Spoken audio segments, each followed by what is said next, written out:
الرحيم. ورفع أبويه على العرش وخروا له سجدا وقال يا أبت هذا تأويل رؤياي من قبل قد جعلها ربي حقا وقد أحسن بي إذ أخرجني من السجن وجاء بكم من البدو من بعد أن نزغ الشيطان بيني وبين إخوتي إن ربي لطيف لما يشاء إنه هو العليم الحكيم.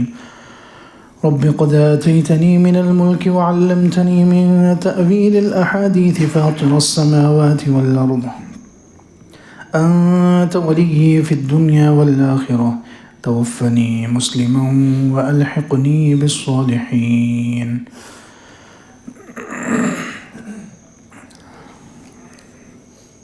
آج کا درس سورہ یوسف کی آیت نمبر 99 سے شروع ہو رہا ہے، بلکہ آیت نمبر 100 سے شروع ہو رہا ہے۔ وَرَفَعَ أَبَوَيْهِ عَلَى الْعَرْشِ وَخَرُّوا لَهُ سُجَّدًا۔ واقعہ بیان ہو رہا ہے کہ جب حضرت یعقوب علیہ السلام اپنے پورے خاندان کے ساتھ، اپنے پورے بیٹوں اور پوری فیملی کے ساتھ ملک شام سے مصر حضرت یوسف علیہ السلام کے پاس شفٹ ہو گئے، حضرت یوسف علیہ السلام کے پاس مصر پہنچ گئے، تو حضرت یوسف علیہ السلام نے کیا کیا؟ وَرَفَعَ أَبَوَيْهِ عَلَى الْعَرْشِ، اپنے والدین کو تخت پر بلند کیا، یعنی اپنے ساتھ ماں باپ کو تخت پر بلایا۔ وَخَرُّوا لَهُ سُجَّدًا، اور یہ سب کے سب سجدے میں گر پڑے، والدین بھی اور 11 کے 11 بھائی، 10 سوتیلے بھائی اور ایک سگا بھائی، یہ سب کے سب حضرت یوسف علیہ السلام کے سامنے سجدے میں گر پڑے۔ وَخَرُّوا لَهُ سُجَّدًا، حضرت یوسف علیہ السلام کو عزت اور عظمت دینے کے لیے سب کے سب سجدے میں گر پڑے۔ اب یہاں قرآن پاک کی باریکی دیکھیں کہ یہاں اللہ رب العزت نے وَرَفَعَ أَبَوَيْهِ، ماں باپ کے لیے ابویہ کا لفظ استعمال کیا۔ ماں باپ دونوں کے لیے والدین کا بھی لفظ آ سکتا تھا۔ ماں باپ کو عربی میں والدین بھی کہتے ہیں، کئی جگہ پر وَوَصَّيْنَا الْإِنسَانَ بِوَالِدَيْهِ إِحْسَانًا، یہ بھی آیا ہے کہ ہم نے انسان کو وصیت کی ہے اپنے والدین کے ساتھ اچھا سلوک کرنے کی، لیکن یہاں پر والدین کا لفظ نہیں آیا، یہاں پر ابویہ کا لفظ آیا، جس میں اصل میں یہ لفظ جو نکلا ہے ابن سے نکلا ہے، باپ، تو اس میں ماں باپ دونوں کے لیے باپ والا لفظ استعمال کیا ہے قرآن نے، جس میں باپ کو ترجیح حاصل ہو رہی ہے۔ وجہ کیا ہے؟ مفسرین کہتے ہیں بہت عجیب وجہ ہے، کتنا اللہ رب العزت باریکی اور کیسا خیال رکھتے ہیں ایک چیز کا، کہ یہاں حضرت یوسف علیہ السلام نے ان کو تخت پر بٹھایا، اور تخت جو ہے مرد کے لیے زیادہ مناسب ہے، تخت مرد کے لیے زیادہ مناسب ہے، باپ تخت پر بیٹھ سکتا ہے، حکومت کر سکتا ہے، عورتوں کے لیے حکومت اسلام میں مناسب نہیں ہے، اس لیے اللہ رب العزت نے یہاں ماں باپ کے لیے ابویہ کا لفظ استعمال کیا، کیونکہ اس کی نسبت تخت کے ساتھ، دونوں کو تخت پر اٹھایا، تو والدیہ کے بجائے ابویہ کا لفظ اللہ نے استعمال فرمایا۔ وَرَفَعَ أَبَوَيْهِ عَلَى الْعَرْشِ، دونوں ماں باپ کو عرش پر یعنی تخت پر اٹھایا۔ وَخَرُّوا لَهُ سُجَّدًا، سب کے سب سجدے میں گر پڑے۔ سجدہ جو ہوتا ہے وہ ایک تو عبادت کے لیے کسی کو سجدہ کیا جاتا ہے، عبادت کے لیے کسی کو سجدہ کیا جاتا ہے، تو عبادت کے لیے سجدہ یہ تو ساری شریعتوں میں صرف اللہ کو ہو سکتا ہے، عبادت والا جو سجدہ ہے وہ ہر شریعت میں صرف اللہ کے لیے خاص تھا اور ہماری شریعت میں بھی خاص ہے، لیکن پچھلی شریعتوں میں، حضرت یوسف علیہ السلام کی شریعت میں، حضرت یعقوب علیہ السلام کی شریعت میں، پچھلی شریعتوں میں عبادت کے علاوہ بھی کسی کو تعظیم، عزت دینے کے لیے، سلامی دینے کے لیے یا شکر کے لیے سجدہ کیا جاتا تھا، وہ سجدے ان شریعتوں میں جائز تھے، لیکن یہ شریعت حضور اقدس صلی اللہ علیہ وسلم پر جو شریعت نازل ہوئی، یہ چونکہ قیامت تک رہنی ہے، تو اللہ رب العزت نے ہر ایسے کام کو اس میں حرام کر دیا ہے جو شرک تک پہنچانے والا ہے، شرک کے چور دروازے سب بند کر دیے گئے. اس لیے سجدہ بھی اب ہر قسم کا سجدہ حرام ہے. ہماری شریعت میں نہ کسی کو عبادت کے لیے سجدہ کر سکتے ہیں، نہ عظمت کے لیے، نہ شکر کے لیے، نہ سلامی دینے کے لیے. سلامی دینے کے لیے جو سجدہ کیا جاتا ہے، شکر کے لیے کیا جاتا ہے، تعظیم کے لیے کیا جاتا ہے، اور عبادت کے لیے، چاروں قسم کے سجدے اس شریعت میں حرام ہیں. اللہ کے علاوہ کسی کو نہیں کیا جا سکتا. وقال يا أبت هذا تأويل رؤياي من قبل قد جعلها ربي حقا. اب حضرت یوسف علیہ السلام نے کہا کہ اے ابا جان، یا ابتی، اے میرے پیارے ابا جان، هذا تأویل رؤیاي من قبل. جیسے ہی حضرت یوسف علیہ السلام نے دیکھا کہ سب سجدے میں گر گئے تو حضرت یوسف علیہ السلام کو اپنا بچپن والا خواب یاد آ گیا. بچپن والا خواب یاد آ گیا. رأیت احد عشر کوكبا والشمس والقمر رأیتهم لی ساجدین. 11 ستارے، سورج اور چاند کو میں نے سجدہ کرتے ہوئے دیکھا ہے. وہ خواب یاد آ گیا کہ 11 بھائی اور ماں باپ سے مراد سورج اور چاند، سب کے سب سجدے میں گر پڑے. تو حضرت یوسف علیہ السلام نے فوراً کہا اپنے ابا سے، وقال یا ابتی، اے ابا جان، ھذا تأویل رؤیاي من قبل، یہ میرے اس خواب کی تعبیر ہے، قد جعلها ربی حقا، جس کو میرے رب نے سچ کر دکھایا. اللہ تعالیٰ جو وعدہ کرتے ہیں اس کو ضرور پورا کرتے ہیں. بس انسان کو یقین ہونا چاہیے اللہ تعالیٰ کی ذات پر. اپنے پاس اسباب ہوں یا نہ ہوں، انسان کو یقین. قرآن کا ایک مقصد یقین، اللہ کے وعدوں پر یقین پیدا کرنا بھی دین کا مقصد ہے، قرآن کا ایک مقصد ہے. لِتَعْلَمَ أَنَّ وَعْدَ اللَّهِ حَقٌّ. قرآن میں ایک جگہ ہے لِتَعْلَمَ أَنَّ وَعْدَ اللَّهِ حَقٌّ، تاکہ تم جان لو کہ اللہ کا وعدہ سچا ہے. فَاصْبِرْ إِنَّ وَعْدَ اللَّهِ حَقٌّ، 21ویں پارے میں، کہ آپ صبر کیجئے، اللہ کا وعدہ سچا ہے. اللہ کے وعدوں پر یقین انسان کو آ جائے. اللہ نے جو وعدے کیے ہیں اللہ تعالیٰ ضرور وعدہ پورا فرماتے ہیں. ہم اللہ کے احکامات کو پورا کریں گے، جس حکم پر جو اللہ کا وعدہ ہے وہ وعدہ اللہ تعالیٰ ضرور پورا کریں گے. تو حضرت یوسف علیہ السلام کو یقین تھا، اس لیے کہا قد جعلها ربی حقا، میرے رب نے اس وعدے کو پورا کر دکھایا. اور دیکھیں حضرت یوسف علیہ السلام کو اللہ تعالیٰ کی معرفت اور اللہ کی پہچان کتنی بہترین، کتنی زبردست حاصل ہے. اللہ کی معرفت، ہر چیز کی نسبت وہ اللہ کی طرف کرتے ہیں. اللہ کی معرفت ویسے بھی اسلام کا سب سے پہلا فریضہ ہے. نماز روزے سے بھی پہلے ہر مسلمان کے لیے، ہر انسان کے لیے ضروری ہے کہ وہ اللہ کی معرفت، اللہ کی پہچان حاصل کرے. یہ اسلام کا سب سے پہلا فریضہ ہے.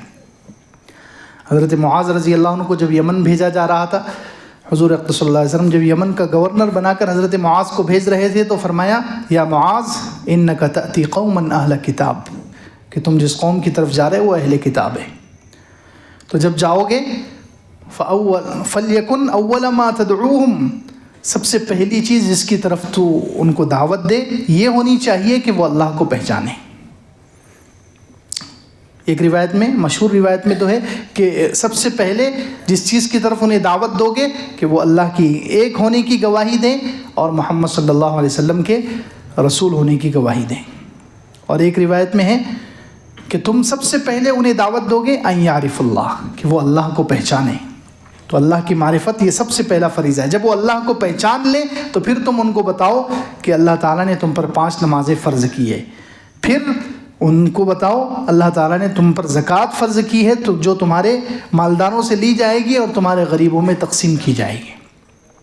تو اسلام کا سب سے پہلا فریضہ ہے اللہ کی معرفت، اللہ کی پہچان.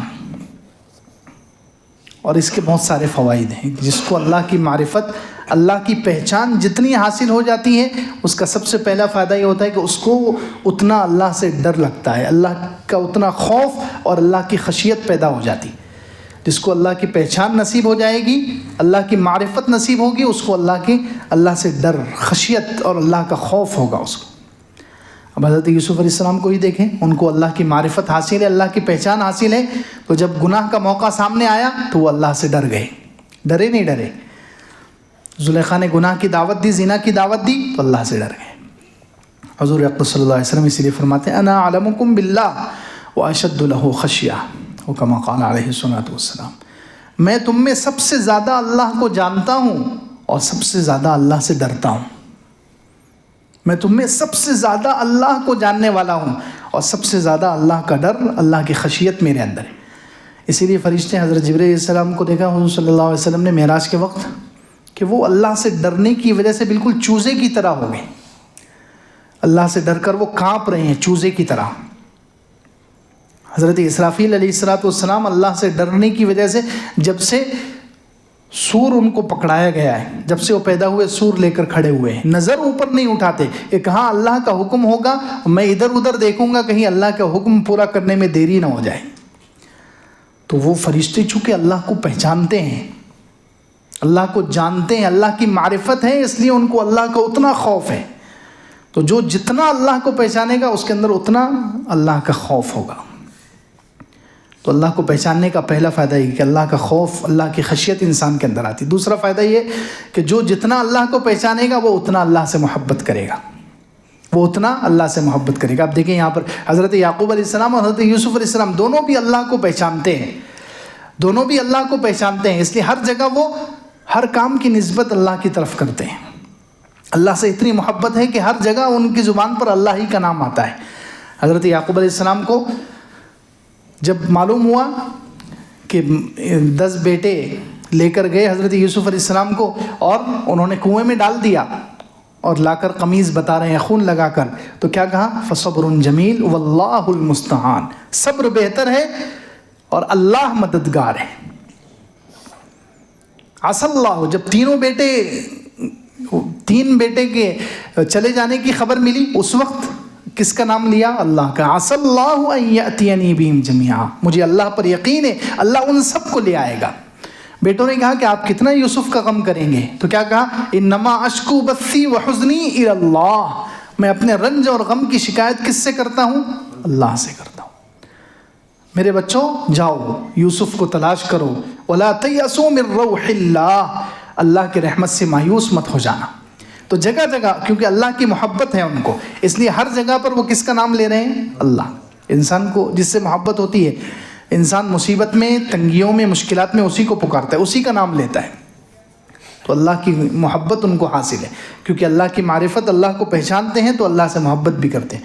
اسی طرح حضرت یوسف علیہ السلام کو بھی دیکھیں کہ وہ اللہ کو پہچانتے ہیں تو اللہ سے محبت ہے، اللہ سے محبت ہے تو ہر جگہ وہ اللہ کا نام لیتے ہیں. زلیخا نے گناہ کی دعوت دی تو کہا معاذ اللہ انہ ربی احسن مثوای. اب حضرت یوسف علیہ السلام ہر جگہ رب کا نام لیتے ہیں، یہ بھی ایک خاص بات ہے. حضرت یعقوب علیہ السلام جو والد ہیں وہ اللہ کا نام لیتے ہیں، انہوں نے اللہ کے 99 ناموں میں سے اللہ والا جو نام ہے وہ چنا، ہر جگہ وہ اللہ کا نام لیتے ہیں. لیکن حضرت یوسف علیہ السلام ہر جگہ رب، انہ ربی احسن مثوای. پھر جیل میں جانے کا موقع آیا، رب السجن احب الی، اے میرے رب مجھے قید، جیل خانہ مجھے زیادہ پسند ہے. پھر جب جیل میں 2 لوگوں نے خواب کی تعبیر پوچھی اس وقت کہا ذالکما مما علمنی ربی، یہ وہ علم ہے جو میرے رب نے مجھے دیا ہے. پھر یہاں پر خواب کی تعبیر پوری ہو گئی، خواب کا مطلب نکل آیا تو فرمایا قد جعلہا ربی حقا، میرے رب نے اس خواب کو پورا کر دکھایا.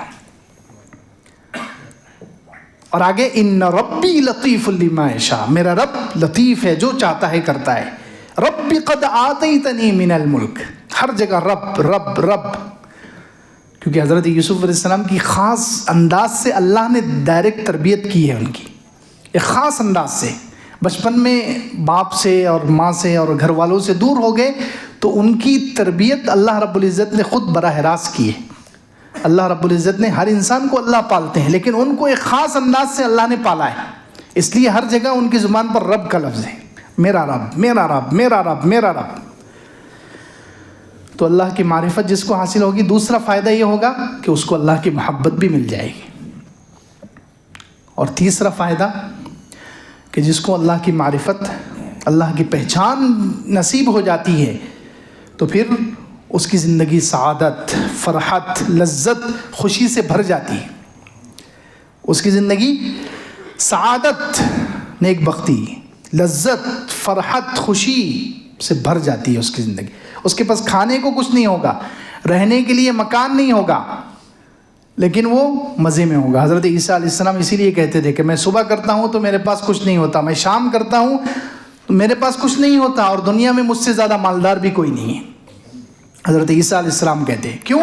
اللہ کی معرفت ان کو حاصل ہے، اللہ کی معرفت ان کو حاصل ہے۔ اس لیے بعض اللہ والوں کا جملہ ہے واللہ اہل الدنیا مساکین، اللہ کی قسم دنیا والے، دنیا دار جو بادشاہ ہیں، بڑے بڑے بادشاہ 2-2 لاکھ کا سوٹ پہننے والے، یہ سب اللہ کی قسم مسکین ہیں، بہت غریب ہیں۔ واللہ اہل الدنیا مساکین خرجوا منها وما ذاقوا اطیب ما فیہا، دنیا سے چلے گئے لیکن سب سے مزیدار چیز ان کو حاصل نہیں ہوئی، سب سے مزیدار چیز انہوں نے چکھی نہیں۔ وہ مزیدار چیز کیا ہے؟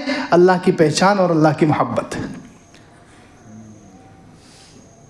ان کے پاس دنیا کے سارے اسباب ہیں لیکن اللہ کی معرفت نہیں۔ اسی لیے آج امریکہ، یورپ، ڈنمارک جو سب سے زیادہ حضور اقدس صلی اللہ علیہ وسلم کی شان میں گستاخی کرتا ہے، سب سے ملعون ملک ہے ڈنمارک، تو وہاں پر اور یورپ کے اکثر ملکوں میں سب سے زیادہ خودکشی ہے۔ اپنے آپ کو وہ لوگ سب سے زیادہ سوسائڈ کرتے ہیں، خودکشی کرنے والے لوگ وہاں زیادہ ہیں۔ کیوں؟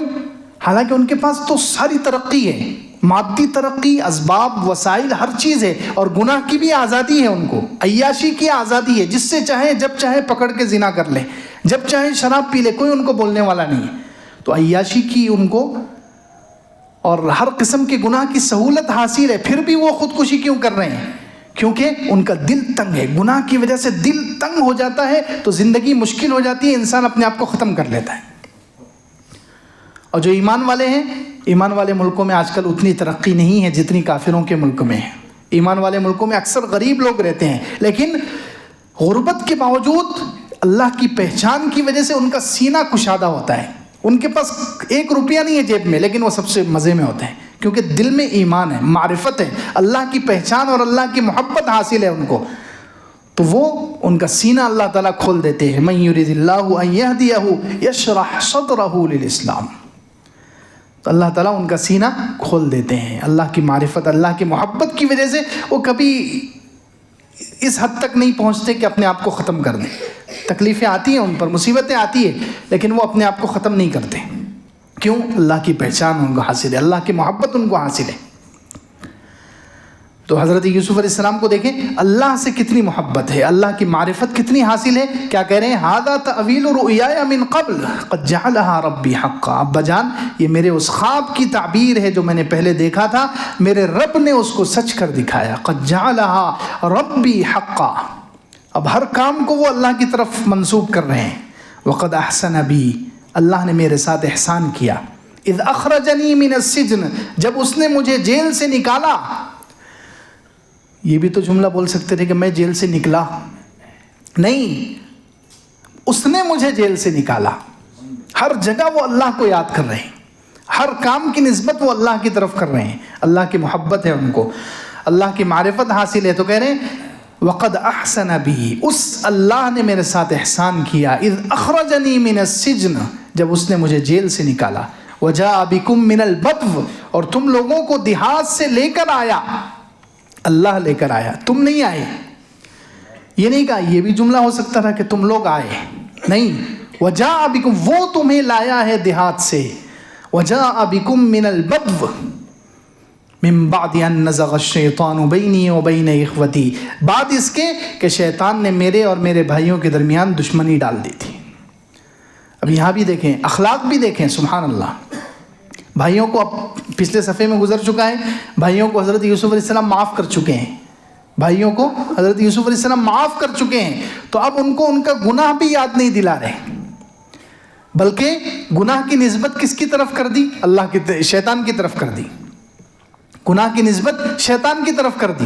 بھائیوں نے جتنے قصور کیے تھے سب کی نسبت شیطان کی طرف۔ من بعد ان نزغ الشیطان، یہ سب کام کیے اللہ رب العزت نے بعد اس کے کہ ان نزغ الشیطان، شیطان نے میرے اور اپنے بھائیوں، میرے بھائیوں کے درمیان دشمنی ڈال دی۔ بھائیوں نے کچھ نہیں کیا، بھائیوں کا قصور نہیں ہے، اصل قصور شیطان کا ہے، تاکہ بھائیوں کو بھی ٹھیس نہ پہنچے۔ اب ان کو میں معاف کر چکا ہوں، اب کیوں میں ان کو ان کا جرم یاد دلاؤں؟ کیا اخلاق ہے، سبحان اللہ۔ حضرت یوسف علیہ السلام نے یہاں پر ایک تو جیل سے نکلنے کا تذکرہ کیا ہے، اور ماں باپ کے ملک شام سے مصر آ کر بسنے کا تذکرہ کیا ہے، اور بھائیوں کے درمیان بھائیوں نے جو ظلم کیا تھا اس کا تذکرہ کیا، لیکن کتنے بہترین انداز سے تذکرہ کیا ہے، سبحان اللہ، اخلاق کے ساتھ۔ جیل سے نکلنے کا تذکرہ کیا، دیکھیں جو انبیاء علیہ السلام ہوتے ہیں ان کی کیا کیفیت ہوتی ہے، ان کی کیا کیفیت ہوتی ہے، ہر چیز میں وہ اخلاق کا کتنا خیال رکھتے ہیں۔ وہ مصیبتوں کا رونا نہیں روتے، دکھڑے نہیں سناتے لوگوں کے سامنے، حالانکہ جیل میں جانے کے بعد اور جیل کے اندر جو زندگی گزرتی ہے وہ کتنی کٹھن اور کتنی مشکل زندگی ہے، لیکن جیل میں جانے کا تذکرہ نہیں کیا، جیل سے نکلنے کا تذکرہ کیا۔ اللہ نے مجھ پر احسان کیا، اذ اخرجنی من السجن، جب مجھے جیل سے نکالا، جیل میں گیا اور اندر کیا کیا، میں کتنے سال رہا اور کیا مشقتیں اٹھائی، اس کو بالکل حذف کر دیا، اس کو بیان ہی نہیں کیا۔ اگر حضرت یوسف علیہ السلام کی جگہ کوئی دنیا دار ہوتا، وہ اگر اتنے سالوں کے بعد اپنے ماں باپ سے ملتا تو وہ کیسے کتنا روتا اور کتنا رلاتا، وہ کتنا روتا اور کتنا رلاتا۔ لیکن یہاں دونوں طرف سامنے حضرت یعقوب علیہ السلام نبی اور بیٹے یوسف علیہ السلام نبی، دونوں نبی ہیں، تو کیا حال ہے، تکلیف کو کتنا مختصر انداز میں بیان کیا، ڈائریکٹ شروع کیا ہے اللہ کے احسانات کو جیل سے نکلنے سے، جیل کے اندر گیا اور جیل کے اندر کیا ہوا کچھ بیان نہیں کیا۔ پھر وجاء بکم من البدو، شہر ان کو دیہات سے ماں باپ کو اور پورے خاندان کو یہاں بسنے کا اور لانے کا تذکرہ کیا، وجاء بکم من البدو، وہ اللہ تمہیں لایا ہے دیہات سے، اس کا تذکرہ کیا۔ پھر اس کے بعد من بعد ان نزغ الشیطان، بھائیوں نے جو ظلم کیا تھا اس کا تذکرہ کیا، لیکن اس ظلم کی نسبت شیطان کی طرف کر کے بھائیوں کو راحت پہنچائی، اور بھائیوں کے دل کو بھی ٹھیس پہنچانا مناسب نہیں سمجھا، نسبت اس کی شیطان کی طرف کر دی، شیطان نے یہ بھائیوں کو اکسایا تھا، بھائیوں کا قصور نہیں۔ من بعد ان نزغ الشیطان بینی و بین اخوتی، یہ انبیاء علیہ السلام کے اخلاق ہوتے ہیں۔ ان ربی لطیف لما یشاء، پھر حضرت یوسف علیہ السلام، میرا رب لطیف ہے اس کے لیے جس کو وہ چاہتا ہے، ہر کام کے لیے لطیف، لطیف اللہ تعالیٰ کا نام ہے اللطیف، اور بہت پیارا اللہ تعالیٰ کا نام ہے لطیف۔ اس کا ایک مطلب تو یہ ہے، لطیف کا ایک معنی بہت سارے معنی علماء نے لکھے ہیں، مفسرین نے لکھے ہیں۔ ایک مطلب اس کا یہ ہے ہر چیز کی خبر رکھنے والا، باریک سے باریک چیز اور باریک سے باریک باتوں کو جاننے والا۔ حضرت لقمان علیہ السلام نے جب اپنے بیٹے کو نصیحت کی تھی 21ویں پارے میں، وہاں پر کہا تھا یا بنی انہا ان تک مثقال حبۃ من خردل فتکن فی صخرۃ او فی السماوات او فی الارض یأتی بها اللہ، کہ میرے بچے تو جو بھی عمل کرے گا وہ اگر مثقال حبۃ من خردل، رائی کے دانے کے برابر بھی ہو، پھر وہ چاہے فتکن فی صخرۃ، چٹان میں ہو یا آسمانوں میں ہو یا زمین میں ہو، یأتی بها اللہ، اللہ اس عمل کو قیامت کے دن تیرے سامنے لائے گا۔ ان اللہ لطیف خبیر، اللہ لطیف ہے، خبیر ہے، جاننے والا ہے، خبر رکھنے والا ہے۔ اب ایک ذرہ رائی کا دانہ کتنا ہوتا ہے، رائی کے دانے کا ایک ذرہ ہتھیلی پر رکھا جائے تو ہتھیلی اس کے مقابلے میں کتنی بڑی ہے، دنیا کائنات کتنی بڑی ہے، اتنی بڑی کائنات میں سے اللہ رب العزت کو اس ذرے کے بارے میں بھی معلوم ہے، سبحان اللہ۔ تو لطیف کا ایک مطلب یہ کہ باریک سے باریک چیزوں کو جاننے والا، باریک سے باریک چیزوں کی خبر رکھنے والا۔ الا یعلم من خلق وهو اللطیف الخبیر، ہر مخلوق کو وہ جانتا ہے اور وہ لطیف اور خبیر ہے۔ یہ سورہ ملک کی آیت۔ تو لطیف کا ایک مطلب یہ کہ ہر چیز کی خبر رکھنے والا، ہر مخلوق کی خبر رکھنے والا۔ لطیف کا ایک مطلب یہ ہے کہ بندوں تک ایسے طریقے سے بھلائی پہنچانے والا، اتنی نرمی کے ساتھ بھلائی پہنچانے والا کہ ان کو احساس تک نہ ہو، پتہ بھی نہ چلے کہ یہ بھلائی کہاں سے آ گئی، سبحان اللہ۔ لطیف کا ایک معنی ہے ایسے طریقے سے بھلائی پہنچانے والا، ایسے طریقے سے بندوں پر احسان کرنے والا کہ ان کو پتہ بھی نہ چلے، ان کو معلوم بھی نہ ہو کہ یہ بھلائی کہاں سے آ گئی، یہ خیر کہاں سے آ گئی، یہ چیز مجھے کہاں سے مل گئی۔ یہ ایک مطلب ہے لطیف کا۔ اسی طرح ایک اور مطلب ہے لطیف کا، کچھ کام ایسے ہوتے ہیں جو شروع میں برے نظر آتے ہیں، کچھ کام ایسے ہوتے ہیں ابتدا میں وہ اچھے نہیں لگتے. تو جو کام شروع میں برے نظر آتے ہیں، ابتدا میں جو کام برے نظر آتے ہیں، ان کاموں کا انجام اچھا کرنے والا اس کو لطیف کہتے ہیں. ان ربی لطیف لما یشاء، میرا رب جس کام کو چاہتا ہے اس کے لیے بہت باریک راستے اختیار کرتا ہے. اب حضرت یوسف علیہ السلام کی ہی مثال لے لیں. کنویں میں جانا ظاہر میں شروع کے حساب سے برا لگ رہا تھا. برا تھا یا نہیں تھا؟ کنویں میں گرنا کوئی اچھی بات ہے؟ کنویں میں گرنا برا تھا. کنویں میں گرنا برا تھا. جس کی ابتدا بری تھی اس کا انجام اللہ نے کیا کیا؟ اس برے کام کو اللہ نے مصر تک، شہر تک پہنچنے کا ذریعہ بنا دیا. سبحان اللہ. ورنہ مصر شہر کی زندگی، دیہات سے اٹھ کر ڈائریکٹ شہر میں جا کر کون بستا ہے؟ اور کس کو ٹھکانہ جلدی نصیب ہوتا ہے؟ دیہات سے جو لوگ آ کر شہر میں بستے ہیں ان کو پوچھو کتنی مشقتیں ہوتی شہر میں سیٹل ہونے میں. تو اس کنویں میں جانے کو جو شروع میں برا لگ رہا تھا، اس کا انجام کتنا اچھا کیا کہ اس کو مصر میں سیٹ ہونے کا ذریعہ بنا دیا. وہ بھی ایک وزیر کے محل میں سیٹ ہونے کا ذریعہ بنا دیا. سبحان اللہ. اسی طرح جیل میں جانا، جیل میں جانا کوئی اچھی بات ہے؟ کتنی بری چیز ہے. ظاہری شکل ابتدا اس کی کتنی خطرناک ہے. جیل میں جانا برا لگ رہا تھا، لیکن اس برے کام کو تخت تک پہنچنے کا ذریعہ بنا دیا. سبحان اللہ. اس کا اینڈ اور انجام کیا ہوا؟ شروع میں جو جیل میں جانا برا لگ رہا تھا اس کا انجام کیا ہوا؟ وہاں سے نکل کر ڈائریکٹ تخت پر آ گئے. قحط پھیلنا، قحط پھیلنا بہت بری بات ہے. بارشیں ختم ہو جائے، پانی ختم ہو جائے، اناج ختم ہو جائے، لوگ کتنے پریشان ہوتے ہیں، بھوک سے کیا کیا حالت ہو جاتی ہے. تو قحط پھیلنا جو برا لگ رہا تھا اس کو ذریعہ بنایا بھائیوں سے ملاقات اور ابا سے ملاقات کا، اور ان لوگوں کو مصر میں بسانے کا. ان ربی لطیف لما یشاء، جو چیزیں شروع میں بری نظر آتی ہیں انہی کا انجام اچھا کرتا ہے، وہ ہے لطیف. ایک اور مطلب ہے لطیف کا. لطیف کا ایک اور معنی ہے بندوں کی اچھائیاں پھیلانے والا اور برائیوں کو چھپانے والا. ہائے ہائے، یہ نام کتنا ہم سب پر فٹ ہوتا ہے.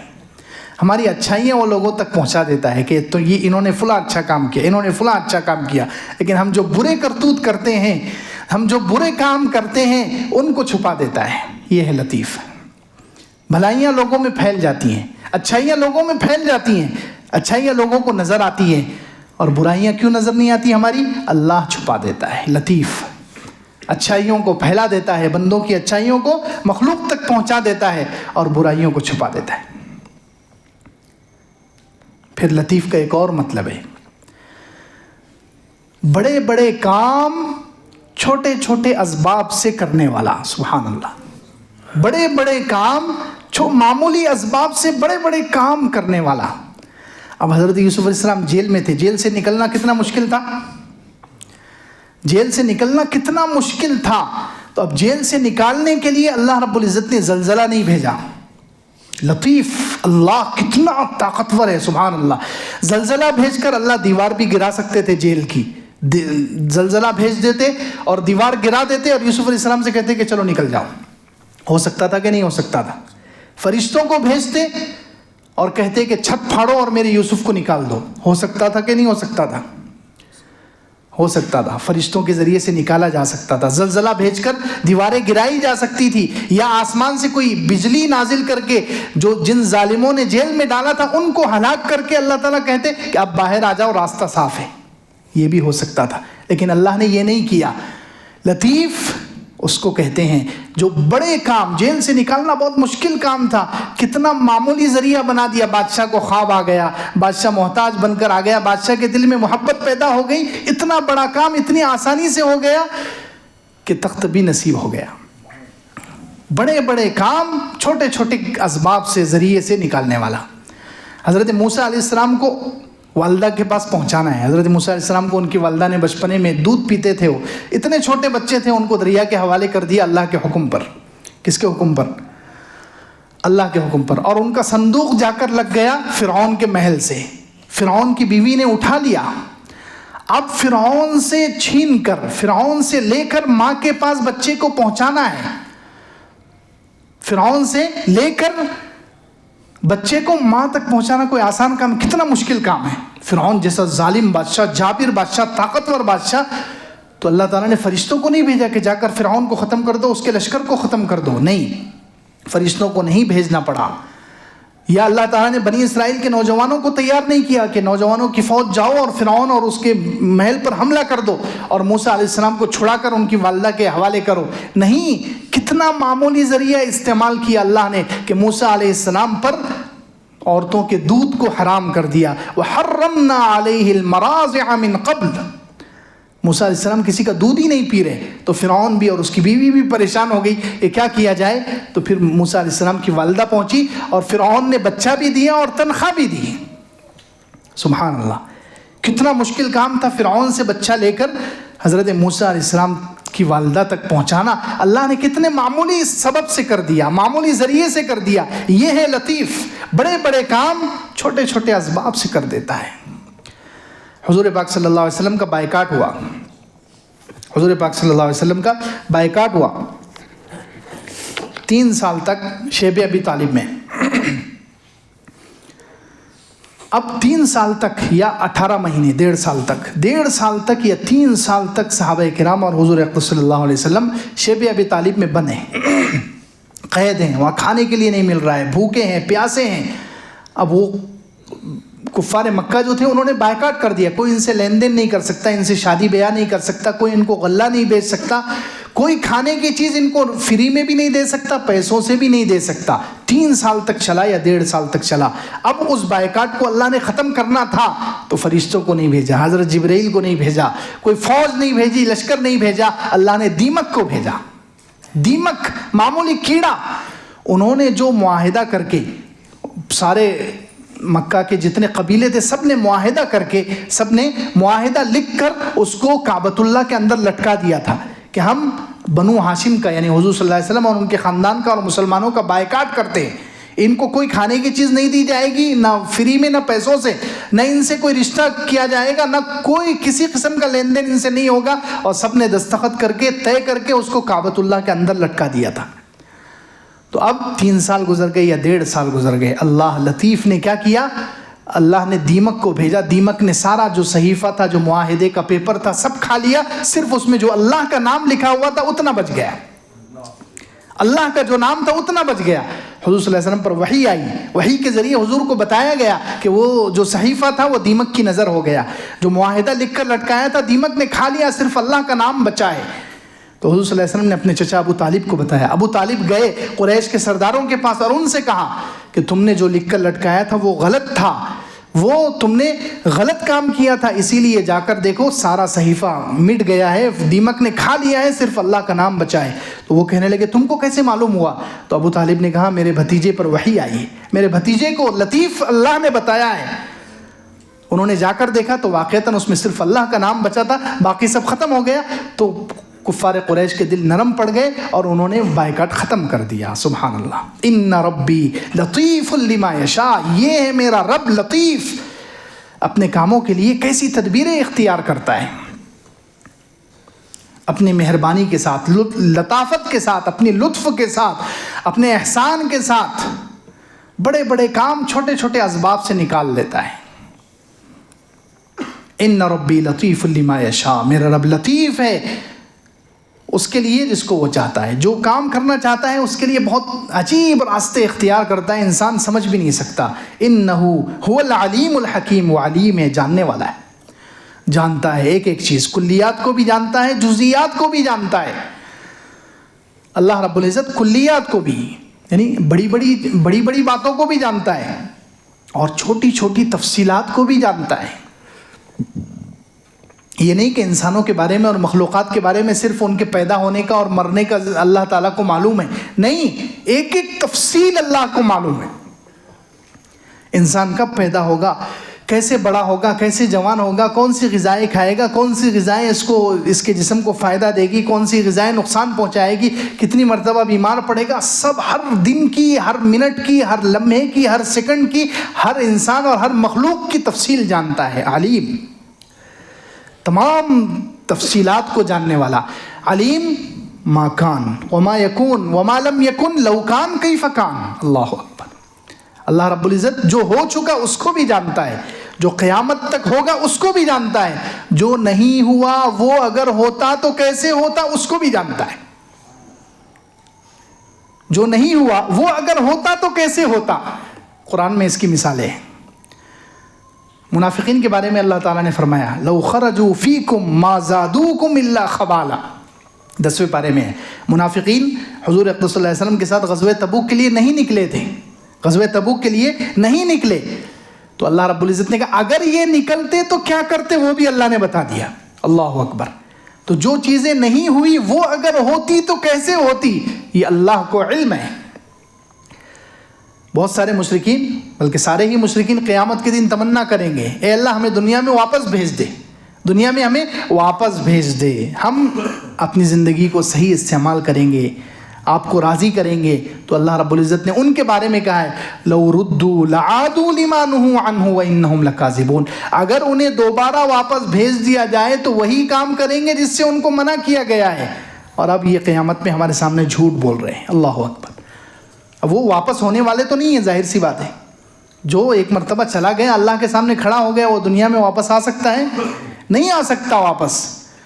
لیکن اللہ رب العزت کہ اگر وہ واپس آ جائیں تو کیا کریں گے وہ بھی اللہ نے بتا دیا۔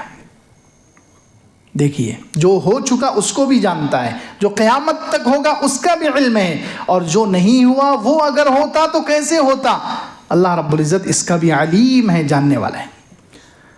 العلیم، بعض مفسرین کہتے ہیں العلیم بمصالح العباد، بندوں کی مصلحتوں کو جانتا ہے، کس کے لیے کیا مناسب ہے، کس کے لیے کیا مناسب ہے یہ جانتا ہے۔ العلیم بعواقب الامور، کاموں کے انجام کو جانتا ہے، کس کام کا انجام کیا ہونے والا ہے، کیونکہ بہت سارے کام ایسے ہوتے ہیں جو بہت لمبے زمانے تک چلتے ہیں، مہینوں تک، سالوں تک چلتے ہیں، تو شروع میں جب شروع ہوئے تو ان کی حالت الگ ہوتی ہے، آخر میں جب وہ کام انجام تک جاتے ہیں تو اس کے حالات بدل جاتے ہیں۔ تو اللہ رب العزت تمام کاموں کے انجام کو جانتا ہے، بندوں کی مصلحتوں کو جانتا ہے، کاموں کے انجام کو جانتا ہے، کون سا بندہ انعام اور اکرام کا مستحق ہے اس کو جانتا ہے۔ حضرت یوسف علیہ السلام کہہ رہے ہیں انہ هو العلیم، وہ جاننے والا ہے، وہ جانتا ہے کس کو انعام دینا چاہیے، کس کا اکرام کرنا چاہیے، وہ جانتا ہے بندوں کے دلوں میں کس کے دل میں کتنی خیر ہے اور کتنا شر ہے، سب جانتا ہے اور اس کے مطابق فیصلے کرتا ہے۔ جس کے دل میں جتنی خیر ہے اس کو اتنی خیر دیتا ہے، اور جس کے دل میں شر ہی شر ہے، فتنے ہی فتنے ہیں، فساد ہی فساد ہے، تو اس کو پھر وہی ملتا ہے۔ انہ هو العلیم، وہ جاننے والا ہے، الحکیم، حکمت والا ہے، یعنی فیصلہ حکیم حکم سے بنا ہے، حکم بھی اس کا چلتا ہے اور حکم چلانے کے لیے اس کے پاس حکمت بھی ہے۔ لہ الحکم وإلیہ ترجعون، اسی کا حکم چلتا ہے۔ ان الحکم الا للہ، حکم تو صرف اللہ کا چلتا ہے، تو حکم بھی وہ چلاتا ہے اور حکم چلانے کے لیے اس کے پاس حکمت بھی ہے۔ اس کے ہر حکم میں کوئی حکمت ہوتی ہے، کوئی مصلحت ہوتی ہے۔ بہت سی مرتبہ اللہ کی حکمتیں سمجھ میں نہیں آتی، اچھے اچھے لوگوں کو سمجھ میں نہیں آتی کہ اللہ کے اس حکم میں کیا حکمت ہے۔ حضرت موسیٰ علیہ السلام حضرت خضر کے ساتھ سفر کر رہے ہیں، قرآن میں واقع ہے سورہ کہف میں کہ حضرت موسیٰ علیہ السلام حضرت خضر کے ساتھ سفر کر رہے ہیں، حضرت خضر نے کشتی توڑ دی، اچھی کشتی تھی، نئی کشتی تھی، اس کو توڑ دیا، تو حضرت موسیٰ علیہ السلام غصے میں آ گئے، کہنے لگے بلا وجہ آپ نے کشتی توڑ ڈالی۔ تو بعد میں آگے چل کر حضرت خضر علیہ السلام نے اس کی حکمت بتلائی کہ یہ میں نے کیوں کیا تھا، اللہ کے حکم سے کیا تھا، اور اس کی حکمت کیا تھی۔ ایک بچہ نظر آیا، فقتلہ، چھوٹا سا بچہ تھا، حضرت خضر نے پکڑ کر اس کو قتل کر دیا۔ حضرت موسیٰ علیہ السلام جلال میں آ گئے کہ آپ نے ایک چھوٹا سا بچہ ہے، معصوم ہے، اس کا کوئی گناہ نہیں ہے، بلا وجہ اقتلت نفسا زکیۃ بغیر نفس لقد جئت شیئا نکرا، بہت برا کام کیا ہے آپ نے۔ تو آگے چل کر حضرت خضر نے بتایا، اس کی حکمت دیکھیے، اللہ کے ہر حکم میں حکمت ہوتی ہے لیکن ہر ایک کو سمجھ میں نہیں آتی۔ حضرت موسیٰ علیہ السلام کو سمجھ میں نہیں آئی، بعد میں حضرت خضر نے بتایا کہ اس کی حکمت یہ تھی کہ یہ بچہ آگے چل کر ماں باپ کو کفر میں مبتلا کر دیتا، اگر یہ بالغ ہو جاتا تو اس لیے اللہ تعالیٰ نے بچپن میں ہی چھین لیا۔ تو اللہ کی حکمتیں فرشتوں کو سمجھ میں نہیں آئی، اللہ تعالیٰ نے انسان کو پیدا کرنے کا ارادہ کیا تو فرشتوں نے اعتراض کر دیا، اتجعل فیہا من یفسد فیہا ویسفک الدماء، آپ ایسے مخلوق کو پیدا کرتے ہیں جو زمین میں فساد مچائیں گے اور خون ریزی کریں گے، قتل و غارت کریں گے۔ انی اعلم ما لا تعلم، اللہ تعالیٰ نے فرمایا کہ میں جانتا ہوں، میں جو جانتا ہوں وہ تم نہیں جانتے۔ اللہ کے حکم کی مصلحت تھی، انسانوں کو پیدا کرنے میں اللہ کی کیا حکمت تھی، اللہ تعالیٰ کو معلوم تھا کہ یہ انسان ایسی عبادت کریں گے جو فرشتے بھی نہیں کر سکتے۔ فرشتے جو عبادت کرتے ہیں وہ علماء کہتے ہیں اضطراری عبادت ہے، یعنی ان کی تخلیق ہی ویسی ہوئی، ان کی پیدائش ہی ویسی ہوئی ہے کہ وہ صرف عبادت ہی کر سکتے ہیں، وہ گناہ نہیں کر سکتے۔ ان کی عبادت گویا اضطراری، مجبوری والی عبادت ہے، کیونکہ ان کو پیدا ہی کیا گیا ہے صرف عبادت کے لیے، وہ گناہ کر ہی نہیں سکتے، ان کے اندر مادہ ہی نہیں ہے۔ لیکن اللہ تعالیٰ کو معلوم تھا انسان کو میں پیدا کروں گا، یہ وہ عبادت کرے گا جو اختیاری ہوگی، سارے برائی کی طرف کھینچنے والے ذرائع اور اسباب اس کے پاس ہوں گے، پھر بھی یہ عبادت کرے گا، اس کی عبادت اختیاری ہوگی۔ انہی انسانوں میں سے نبی ہوں گے، شہید ہوں گے، اللہ کے نام پر گردنیں کٹا دیں گے لوگ، شہید ہوں گے، صدیق ہوں گے، بڑے بڑے علماء ہوں گے، صلحاء ہوں گے۔ یہ اللہ تعالیٰ کو معلوم تھا، فرشتوں کو نہیں معلوم تھا کہ ایسے لوگ ان میں پیدا ہوں گے کہ بعد میں چل کر فرشتے بھی ان پر تعجب کریں گے کہ یہ انسان جس کے بارے میں ہم نے کہا تھا کہ یہ قتل و غارت گیری کرے گا، اور یہ اتنا بڑا عبادت گزار بن کے اس نے اللہ کو اتنا خوش کر دیا۔ تو اللہ کے ہر حکم میں حکمت ہوتی ہے، اس کی حکمتیں سمجھ میں نہیں آتی، اللہ کی حکمتیں سمجھ میں نہیں آتی، اس لیے انسان کو چاہیے کہ اللہ کے ہر حکم کے سامنے گردن جھکا، اللہ کا جو بھی فیصلہ ہو ہمارے لیے، ہمیں ظاہر میں اچھا لگے یا برا لگے، خاموشی سے مان لیں۔ اللہ حکیم ہے۔ اللہ تعالیٰ نے انسانوں کا رزق تقسیم کیا، اس میں بھی اللہ کی حکمت ہے، کسی کو زیادہ دیا، کسی کو کم دیا۔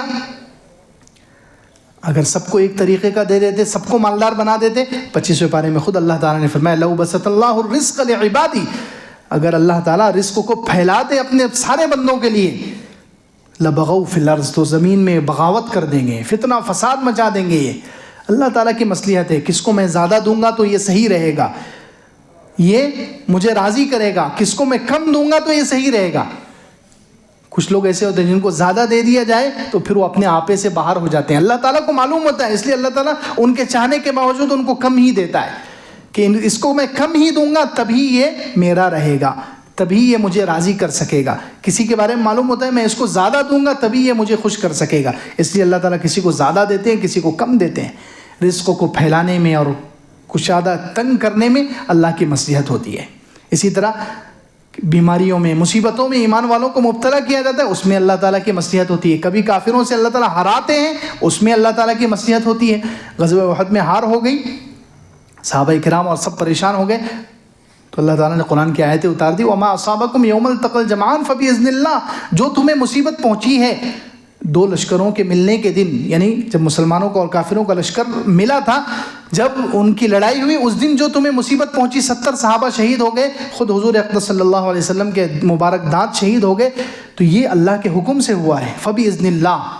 اور کیوں ہوا ہے؟ وَلِيَعْلَمَ الْمُؤْمِنِينَ وَلِيَعْلَمَ الَّذِينَ نَافَقُوا، ایمان والوں اور منافقین کو اللہ الگ کرنا چاہتے تھے۔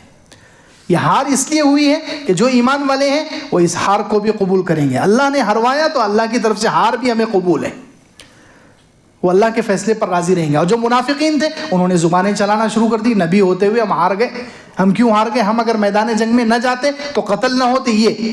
اور مسلمان جو تھے وہ کہتے، وہ ان کا یقین اللہ کی ذات پر ہے، مقدر پر یقین ہے کہ اگر موت لکھی ہوئی ہے تو وہ میدان جنگ میں بھی آنا تھی اور گھر پر بھی آنا تھی، جو وقت لکھا ہوا ہے اس وقت میں ہم گھر پر ہوتے تب بھی ہم شہید ہوتے، تب بھی ہم مرتے، اور میدان جنگ میں گئے تب بھی مر گئے۔ تو مسلمان جو تھے، مومنین الگ ہو گئے، منافقین۔ تو ہار میں ہر چیز میں اللہ کی مصلحت ہوتی ہے، تو رزق کو کم اور زیادہ کرنے میں بھی مصلحت ہے، ایمان والوں کو مصیبتوں میں مبتلا کرنے میں بھی اللہ کی مصلحت ہوتی ہے، دعا قبول نہ کرنے میں بھی اللہ کی مصلحت ہوتی ہے۔ اللہ تعالیٰ انسان کی دعا کبھی قبول نہیں کرتے، اس کو وقت لگاتے ہیں، ٹالتے ہیں، لمبا وقت۔ کیوں؟ کہ دعا کی قبولیت اللہ تعالیٰ ایسے انداز سے کرنا چاہتے ہیں کہ انسان خود حیران رہ جائے کہ میری دعا اتنے عجیب انداز سے قبول ہوئی۔ حضرت ابراہیم علیہ السلام نے دعا مانگی پہلے پارے میں، ربنا وبعث فیہم رسولا منہم یتلو علیہم آیاتک ویعلمہم الکتاب والحکمت ویزکیہم، اے اللہ میں نے کعبہ بنا دیا ہے، یہاں پر ایک ایسی قوم بھیج دے جس میں ایک رسول ہو، جو ان کو ایک رسول بھی بھیج اور ایک امت بھی دے، کہ جو رسول ان کو اے اللہ تیری آیتیں پڑھ کر سنائے، ان کا تزکیہ کرے، ان کو حکمت سکھائے، تو اللہ رب العزت نے ہزاروں سال کے بعد 4 یا 5 ہزار سال کے بعد ان کی دعا قبول ہوئی، اور ایسی حیرت انگیز انداز میں قبول ہوئی کہ محمد صلی اللہ علیہ وسلم جیسا خاتم الانبیاء ہیرا ان کو دعا کی برکت سے دنیا میں وجود میں آ گیا۔ دیکھیے ہزاروں سال کے بعد دعا قبول ہوئی۔ حضرت موسیٰ علیہ السلام نے دعا کی فرعون کے خلاف تو 40 سال کے بعد دعا قبول ہوئی۔ تو کبھی لیٹ دعا کے قبول ہونے میں بھی اللہ کی مصلحت ہوتی ہے، کبھی دعا کے قبول نہ ہونے میں یہ بھی مصلحت ہوتی ہے کہ اللہ تعالیٰ دیکھنا چاہتے ہیں، اللہ تعالیٰ چاہتے ہیں کہ انسان اور مانگے۔ اللہ تعالیٰ کو انسان کا دعا کرنا اچھا لگتا ہے، اس کا رونا اچھا لگتا ہے، اس کا گڑ گڑانا اچھا لگتا ہے، تو اللہ تعالیٰ چاہتے ہیں کہ یہ روتا رہے، یہ مانگتا رہے اور میرے قریب ہوتا رہے۔ اس لیے اللہ تعالیٰ دعا کو جلدی قبول نہیں کرتے۔ بعض مرتبہ دعا اس لیے قبول نہیں کی جاتی کہ انسان جو چیز مانگ رہا ہوتا ہے، انسان کیونکہ جلد باز ہے تو انسان کو پتہ نہیں ہوتا اس چیز میں انسان کے لیے نقصان ہوتا ہے، اس چیز میں انسان کے لیے ضرر ہوتا ہے، اور انسان مانگ رہا ہے خوشی سے، رو رو کر مانگ رہا ہے، انسان کو نہیں معلوم، اللہ کو معلوم کہ یہ چیز اس کے لیے نقصان دہ ہے۔ 15ویں پارے میں ہے وَيَدْعُ الْإِنسَانُ بِالشَّرِّ دُعَاءَهُ بِالْخَيْرِ۔ بعض مرتبہ انسان شر کی دعا ایسے کرتا ہے جیسے بھلائی کی دعا ہوتی ہے، برائی کے لیے ایسے دعا کرتا ہے جیسے بھلائی کے لیے دعا ہوتی ہے۔ تو اللہ تعالیٰ کو معلوم ہے یہ چیز بری ہے، اس کو نہیں دینا ہے، تو اللہ تعالیٰ نہیں دیتے۔ تو ہر چیز میں حکیم، اللہ کے ہر حکم میں حکمت ہوتی ہے۔ انسان کو چاہیے کہ وہ اللہ کے حکم کے سامنے گردن جھکا دے، جو حالات پیش آئیں، جیسے حالات پیش آئیں، یہ سوچ کر چلے کہ یہ میرے بارے میں میرے اللہ کا فیصلہ ہے، مجھے منظور ہے۔ تو پھر دیکھیں حیرت انگیز طور پر اللہ تعالیٰ حالات بدلیں گے۔ الحمدللہ۔